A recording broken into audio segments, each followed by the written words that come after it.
ఈ రోడ్ ఇట్లా స్ట్రైట్కి వెళ్తే మనకు డబుల్ రోడ్ వస్తుంది. ఓకే, మన పాలకుర్తి కుందారం నుంచి పోతున్న రోడ్డు, పాలకుర్తి నుండి పోతున్న రోడ్ ఇది, విలేజ్ టు విలేజ్ రోడ్ ఇది. ఓకే, ఇక్కడ రైట్ నుంచి ఇక్కడ కడి కనిపిస్తుంది కదా, ఇక్కడ నుంచి లెఫ్ట్ సైడ్ వేరే వాళ్ళ పొలం కనిపిస్తుంది కదా, ఇక్కడ దాకా మనకి ప్రాపర్టీ.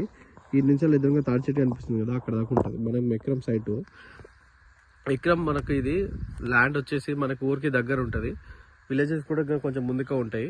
మనకు మొత్తం పొలం ఉంటుంది. బోర్ కూడా ఫుల్ వాటర్, కరెంట్ శాంక్షన్ ఉంది, బోర్ ఉంది, ఫుల్ ఉంది.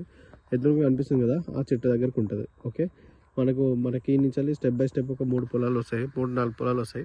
లెఫ్ట్ సైడ్ మొత్తం ఆల్రెడీ వరి పొలం, ఇది కూడా వరి పొలం, మొన్ననే కోసినారు. ఓకే, రైట్ సైడ్ కూడా అదంతా కల్టివేషన్ ల్యాండ్, లెఫ్ట్ సైడ్ అంతా మొక్కజొన్న. అది ఇక్కడ కనిపిస్తుంది అంతా మొక్కజొన్న. మనకి హైదరాబాద్ నుండి వరంగల్ వెళ్తున్న NH నుండి ఇక్కడికి ఎగ్జాక్ట్లీ మనకి 10 కిలోమీటర్లు ఉంటుంది. జనగాం నుండి కూడా 10 కిలోమీటర్లు వస్తుంది. ఇగో ఇది మనకి దారి కూడా పెద్ద దారే ఇక్కడికి రావడానికి. ఓకే, దీనికి అపోజిట్ లో చిన్నది చెరువు కూడా ఉంటుంది. ఇటు సైడ్ అపోజిట్ లో ముందుకు వెళ్తే మనకి విలేజ్ కూడా వస్తుంది. ఇదంతా చుట్టూ సరౌండింగ్. ఓకే, ఇటు లెఫ్ట్ సైడ్ ఇటు సైడ్ ఉంటుంది, రైట్ సైడ్ అన్ని మనకి పొలాలు ఉంటాయి. ల్యాండ్ కూడా మంచి హైట్ లోనే ఉంటుంది. రోడ్ నుంచి రోడ్ ఫేసింగ్ తోటి ఉంటుంది మనకి ల్యాండ్ కూడా. ఇది 1 ఎకర్ వస్తుంది మనకి. 1 ఎకర్ క్లియర్ టైటిల్ రైతు దగ్గరనే ఉంది. ఇది ప్రాపర్టీ.